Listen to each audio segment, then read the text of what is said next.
Hey everybody, welcome to another episode of the Online Business Podcast or the Brian Keane Business Podcast, depending on where you're listening. I'm your host, Brian Keane, online business coach and Irish fitness entrepreneur, here to help you with all things online or health or fitness business. Today's podcast, we're going to keep it very practical. I'm going to do an A to Z guide, one of these tutorial style masterclass podcasts. The last couple of episodes have been a little bit more macro when it comes to my experience with publishing versus self-publishing and why I'll probably publish my next book and go self-publish with that.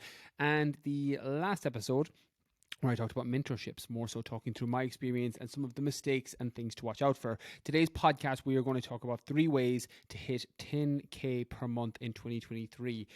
When I'm working with different entrepreneurs, different businesses, and I see that there's this number in a lot of people's heads that is, if I could just get my business to this number, I would have a lot of disposable income. I would have a lot of financial freedom, and I'd feel really good about the numbers that are coming into my business.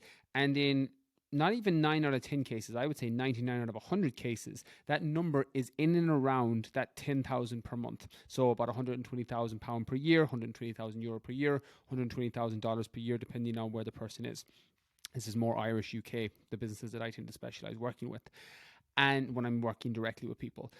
And what I'd say here is that number is a good target to work towards, because it's a number that allows you to have a good balance between life and freedom and work choices, but also you can have a lot of flexibility with where you put your time, energy, and focus, and you can serve people at a higher level. Now, if you are anywhere under that at the minute, where you're on 5 figures, 60,000 per year, 70,000 per year, 80,000 per year, etc., this isn't necessarily an easy jump, although it's very straightforward. And I'm going to give you 3 very practical ways to do this, to either supplement your revenue stream per month or just build your business from the ground up when it comes to your business model. But it's not a very easy transition to go from 60,000, 70,000, 80,000 to 100, 150,000 per year. We'll keep it around that 10,000 per month to keep it nicely broken down. So I just need to put that on the front end. This isn't an easy transition. It's very easy to maintain that level of income, but to get there initially can be difficult. So I just wanted to put that here. It's very similar to a fitness journey, that it's quite difficult for somebody to lose 20, 30 pounds initially, but it's relatively straightforward to maintain it if you do it the right way. Hitting 10,000 per month, 6 figures per year, is very similar to that. So we're going to stick with some methods that I've used myself personally, that I do use personally, and ones that I've successfully implemented with other businesses. So the first one here is the most detailed, and the one that anybody can do who's listening to this podcast, although it won't be straightforward and simple per se, although it won't be simple and easy per se, it will be straightforward. That's an e-commerce 3-tiered sales funnel. So meaning that you've got some form of low, medium, and high ticket item that you're selling. The biggest mistake that I see time and time again, and this was my own self included when I started my business and started to grow and try to scale initially, was that you sold one thing. You had one, normally a service that you sold. In my case, it was a one-to-one personal training service. When I moved online, it was then selling a one-to-one online service, but that's primarily what I sold. I didn't have any affiliates. I didn't have book royalties. I didn't have tiered versions of programs that people could buy. I didn't have alternative programs that people could buy. I didn't have evergreen courses. I didn't have any of that. Sponsorships, brand deals, none of that. So first thing here, because not everybody's going to be able to go out and attach a brand deal or a sponsorship deal, depends on your following, and it's a different model. That's the influencer business model versus a business A to Z guide on a 3-tiered sales funnel that I'm going to discuss now. And that's that you're selling different versions of your service. And there's a method to the madness with your pricing and your setup. So let's say, for example, if you have a middle ticket item. So a middle ticket is kind of anywhere between that €150, I'll keep it in euros and pounds for today's podcast, of €150 to €300 or £300. That's kind of middle tier. And it's a semi-scaled one-to-one to one-to-many. You're working with 20 people, 30 people, 40 people, 50 people in some capacity. And with that setup, that becomes the core foundation of your business at the minute. You're selling people into this semi-scale program, small group coaching online that you have. And if you've got, regardless of your follower count, regardless of your presence online, if you get dialed in enough with your marketing and your niche, you can sell this and do this in any business model, assuming you get the correct marketing in place on the front end. Now, if you have a large following, I should preface this, if you have 20,000 followers plus on different channels, it's a little bit more of a numbers game. You can go more generic and sell muscle building, fat loss. If you have 200 followers, 500 followers, less than 1,000 followers, you have to go micro niche with this, meaning that you're targeting men over 50, you're targeting low libido men over 50, you're targeting PCOS women, you're targeting the PMS struggling women, IBS, or people with leaky gut that really struggle with their absorption of their food and struggle with energy levels through workouts. You're getting more niche and targeted with the lower level of follower count you have, because you can't cast a wide net because you don't have a wide net. You've got to get micro targeted with it, but you can also do it with that. And I'll come back to this as we go along. So let's say you've got your medium ticket, your small group coaching, which I think works really well for a baseline low ticket, high ticket item off the back of this. Now you can go in any order. You can design a low ticket item first. You can design a high ticket one-to-one service first and then work backwards. But for explanation's sake, I'm going to stick with the middle ticket for now. So let's say you have your program, which is $200, £200, €200, and you sell 10 people into that. And it's a 6 to 8 week program. That then becomes a €2,000, £2,000 revenue stream that you can apply every month or every 6 weeks or every 8 weeks. So you now have a nice little recurring revenue stream coming in through a small group coaching program, however you want to design that. Then you look at, well, what can I sell below this that's a lower ticket entry, and what can I sell that's above this that's a higher ticket entry? So if you look at your business with €200 as your main program, your main product, the main thing that you're selling, although you might be coaching on it, you're not creating everything from scratch. So my BKF online program is a good example of this. When you come onto my website, you have different questionnaires that you fill out, and based on what you fill, your gender, your goals, your nutritional preferences, etc., you will get funneled automatically through the back end of the WordPress, what we've designed to the website, into the program that best suits you. So if you're a female looking to lose fat, you're going to get a different program to a male looking to build muscle who's in their 50s. There's different versions of programs, different training, different nutrition, etc., based on the goal. And it does this automatically through the website. But when I initially started, and something I talk about in my scaled course, where I show you the original BKF online program, which was a low overhead program, it was a basic PDF with videos, explanations, but it had everybody's program in one. So you navigated it yourself from the explanation video. So the first video on the program explained that if you're male, if you're female, if you're looking to build muscle, if you're looking to lose body fat, this is your program, this is your plan, this is what you start with, and then I'll make adjustments to that as we go along. That was the original version that worked really well because it was low cost. It was a few €100 to design the PDF. All the videos were incorporated into that. Took a lot of the heavy lifting from me, and I could put frequently asked questions in there. And as a result of that, people were able to navigate themselves to get up and running, and then I could just make tweaks to nutrition, tweaks to training based on individual preferences. When I started to get the program and I tested the idea, I ran a beta program. It was making monthly recurring revenue at a high level. I then took the profits from it and the investments, and I automated it into the website to make the actual service better for people that were coming up and signing up, but also taking more of my workload away from it because it was a better navigation for people. I did literally a big, massive whiteboard. I've got one of those huge whiteboards you'd see in a primary or a secondary school, and I went through the entire customer journey from A to Z, from when someone lands on the website to what happens when they click through the questionnaire and where they go to, and then we automated that. It was a big job. We did it several years ago, but now we have that set up and it's evergreen on the website, so it takes very little work, and thankfully it doesn't break down very often, and if it does, my tech guy Patrick fixes it and addresses any issues. So that's the medium ticket. With that, then you automatically have an inbuilt customer base that you could upsell if you decided you wanted to run a VIP version of that program. So just to clarify, I don't run this in my business. I quite like my model. I have multiple revenue streams, meaning that I've got different programs, courses, sponsorships, brand deals, etc., where there's revenue coming in. So I don't have this set up because freedom and time is more important to me at the minute than money and finances, because money and finances aren't something the business struggles with. And I don't want to invest more time working one-to-one with people when I don't need any extra income, where it doesn't make any difference whether my revenue is higher or lower for the most part at the current minute. So I don't use this model, but this is how I would design it if I was trying to maximize revenue monthly or maximize annual revenue. So you would have your inbuilt 10 people who signed up at €200. you now have pre-qualified people for an upsell VIP high ticket. And normally, I would say if you're charging €200 for something like a program, you're probably going to go at least 5 to 10x that for a one-to-one version of the program. So let's just say it's €1,000 to keep the math simple. And you're working with somebody for 6, 8, 12 weeks, but it's €1,000 to work with you. And you use your program as a filter for the best people that you want to work with one-to-one. So if you've got 10 people, out of every 10 people, you'll probably have 2 or 3 who will either be a really good fit for you and have the finances to be able to pay for your service and want to work with you one-to-one directly. A mistake a lot of particularly new business owners make, personal trainers, health and fitness businesses, etc., is that they don't look at the lifetime customer value of the people that sign up to their program. And when you're trying to get off the ground initially, particularly with finances, where you're trying to go from 5 figures to 6 figures, etc., get more freedom back, get more time back, you want to look at that lifetime customer value, meaning that the easiest customer to sell is the one you've already sold. The old business adage that is very timely and very true. And if you've already worked with somebody and they've got good results in a 6 or 8 week program with a small group, you will have that handful of people who want to work directly with you after it. And then that works as your automatic inbuilt upsell.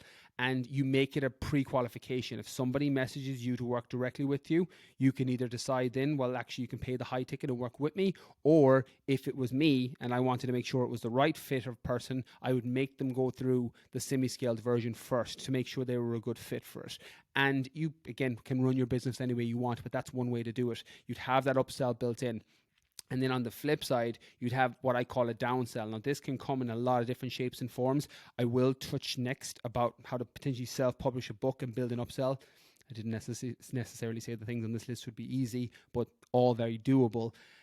You could have a lower ticket program. So something that works as nearly a tripwire is the old marketing philosophy, or the old marketing phraseology for this, that they will come in with a low ticket, $10, €10, £10, £20, £30, £50, something below that range that shows that they're committed to buying, that they're committing to putting some time and effort in. And then it works as a general upsell, that the purpose of that €20 one size fits all program or book or whatever it is, or one size fits all course, is to get people to show that they're actually willing to pay and give over €20, €30, €40 to work with you and to work in some capacity about what it is you're selling. And then you inbuild your upsell within it. So if you have a, let's say, €20 PCOS course or €20 low testosterone to high testosterone diet for men course, something very basic, maybe an hour, 2-hour course or program that's a one size fits all, has no involvement from you. But within that, you've built the upsell into the small program or into the small group program. So you're mentioning it within that course. There might even be an offer to get a discount for €50 or their original €20 off to sign up into the small group, and you're bringing them through your sales funnel that way. And when you look at that lifetime customer value, if you've got a client coming in at €20 and then they're signing up to a €200 program and then they're signing up to another €1,000 program, your €200 client has now gone to a €1,220 client. That lifetime customer value has gone up. And again, I'm just picking numbers out of the sky. This could be €50, it could be a €400 program, it could be a €5,000 one-to-one service, depending on your point and your level of expertise and your niche and your target and the market you're working with. But it gives you an illustration on how you can very quickly build yourself to that €10,000, £10,000 per month when you start building in that, because you end up having these 3 revenue streams working symbiotically together. You've got your €200 program working, you then have your clients, and over the space of several months you'll end up having 3, 4, 5, 6, 7 clients who are paying you that $1,000 a month, or in the case of this, maybe building up to 10 clients where you've got 10 clients paying $1,000 a month or €1,000 a month or £1,000 a month, and then you've got your 10,000 per month coming in over the course of a calendar year, or whatever way you want to break up your business, depending on if you're an LLC or if you're self-employed, your tax year, etc. is how I break it up on my site. So that will hopefully give you a little bit of an illustration of how to do it and how to look at it.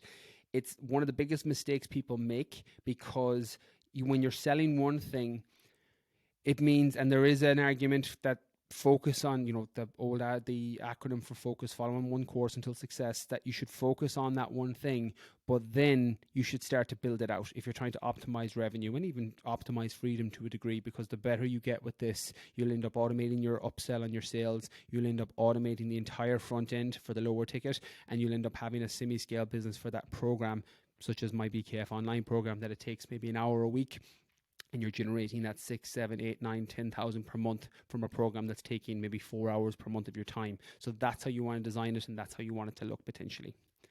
The next one then is very similar, and I wanted to build it on top of this, and that's self-publish a book and then build in an upsell. With book writing, this is, and again, there's new software out there, your ChatGPT, things that are coming online that you can potentially use to probably write more and better information than you previously could maybe 5-6 years ago. But even with a book, I think the mistake people make is when you think of making a lot of money with a book, and I'm in one of the very fortunate few, but I think I'm in the minority here, that makes a very good living off my book royalties and made a very good living initially off my first 2 book royalties because I hybrid published them. That's pretty rare, meaning that when I speak with other authors, particularly ones who went traditional route with their publishing, they don't make a lot of money directly from their book. They make a lot of money on the upsells because it's brand, they get to speak off the back of it, it establishes them as a credible thought leader within their space. But the actual book royalties tend to be very low with those people. But one way that you can get your revenue up is if you build an upsell within your book. And something that I've considered with this, and this is more working with people because I don't run my models like this, but something I had originally considered with my Rewire Your Mindset book, your second book, was the goal and purpose of that at the time of writing from a business standpoint, not an impact standpoint. They're 2 different questions, and that's a whole podcast in itself. But the business idea was that I wanted the book to work as a pre-qualification for speaking, for either corporate speaking or for running seminars around the mindset topic within the book. And that worked really well for the first couple of years. And then, as you can imagine, COVID hit and that went by the wayside. And for me, hasn't fully recovered when it comes to the speaking and the engagements in terms of personal one-to-one or one-to-many on stage. I do a lot of corporate speaking now, but it's in online. It's on the computer, literally in the office I'm recording this podcast. And that was the initial idea, because I knew that, okay, if I self-publish the book or I hybrid publish the book, I'm going to make decent royalties. I'll make a few euro. If you publish a self-publish a book on Amazon for 10 euro, you're going to keep probably 6 or 7 euro of that. So straight away, you have a little bit of a revenue stream coming along. But also if you inbuild an upsell to this version of the 3-tiered sales funnel I've talked about in terms of an e-commerce business, you can use that as your first tripwire, as your low ticket entry point, and then build your program on top of it, and then build a high ticket on top of it. That's a very sustainable model for the long run for a couple of reasons. One, you have a book out there that is potentially generating you some good back-end royalties, especially if you market it well with social media, a podcast or blog post, or where you're evergreenly sending people from social media or other channels back into the book as a baseline. 2, it works well as a brand builder and a thought leader within a particular space, especially if you're trying to niche a target. So you can hijack your thought leadership within a space by writing a book on the topic. Sometimes it's not going to be necessarily credible, but in a lot of cases you end up learning a lot, and you end up learning more than the people who struggle with the pain point of the problem, such as PCOS or low testosterone in men, just picking 2 random examples out of the sky again. But that works as an authority builder. It builds up your credibility and it gets you those royalties in the back end. And it also works as that lead generator for you, but you now have a lead generator that actually puts money in your pocket versus taking it out. One of the examples, and I literally had to take one business, this was a year and a half ago now at this point, where their Facebook ads, and they were spending a small fortune at the time on Facebook ads. And I said, you should write a book instead, because Facebook ads is literally taking, 1,000, I think it was 1,200 they had a month on Facebook ads out of their business, out of their pocket to get leads into their program. I said, if you write a book, you will now have people paying you 10, 15, 20 euro, and you'll get, 6, 12, 15 euro of that. And they're also going to be inquiring and paying you and asking you about your service as a potential upsell. So one, Facebook ads takes money out of your pocket. A book self-published, although it can cost a little bit on the front end, anywhere up to €1,000 potentially to get it off the ground, but then puts money back into your pocket and gets you pre-qualified leads. So that's a way to look at it, because if you set that up, it makes running your business and whatever you're upselling into, whether it's just one high ticket or one-to-one-to-many course or program, or a combination of both, it can be a very effective way to generate 10,000 per month and more throughout the entire year. And the last one then is an affiliates revenue stream. And I didn't want to put this one in first or anywhere near or first or second, because this is the one that is a little bit dependent on your following at the current moment, or if it's not, you're going to have to pay to play. So when you think affiliate, so anyone familiar with that, means that you get a kickback for every time you mention a product or sell a product. So for example, I have an affiliate link with 2 companies. I've got an affiliate link with Whoop, who is my fitness wearable tracker, and I have an affiliate link with CBD Hemp Heroes, who the CBD oil that I use. They're the 2 brands I work with for affiliates. Every time somebody uses my code, I get some form of kickback or discount or revenue from that. Now, for me, who has a decent following online, it's quite easy. It's a bit of a numbers game, because you can put it out there, and the people who connect with that, particularly like me, who struggle with sleep, will use the CBD. People who are obsessed with the recovery, also very similar to me, will use the code for Whoop. And it's very organic in terms of the way that I'm able to build it into my content. But if you don't have that following, the way you do this is you create content that educates your audience, and then you run ads against it. So this is just an example that can work quite well if you're looking to increase your affiliate revenue throughout the year, particularly if it's on brand for your company and what it is you're selling. So let's say fitness is your target, and you want to be an affiliate for, Whoop or a Lumen fat metabolizing tracker or anything within that space.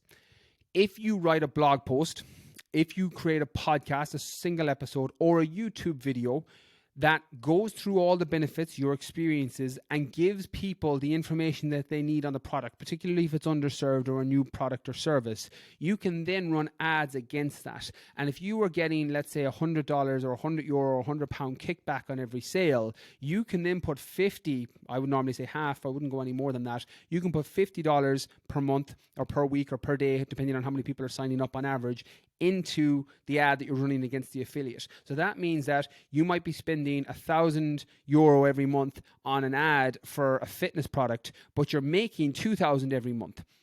And with that, you're up net 1,000 every month.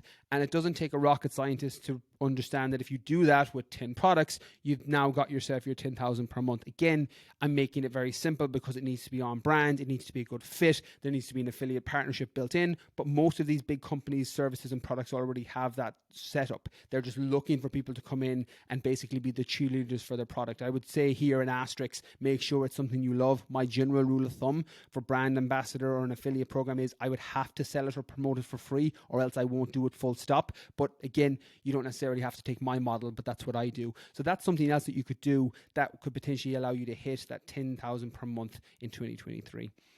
So there you have it. There are 3 ways to hit 10,000 or more per month in 2023. As I said, I'm at the point in my business that I'm very fortunate. We make very good revenue.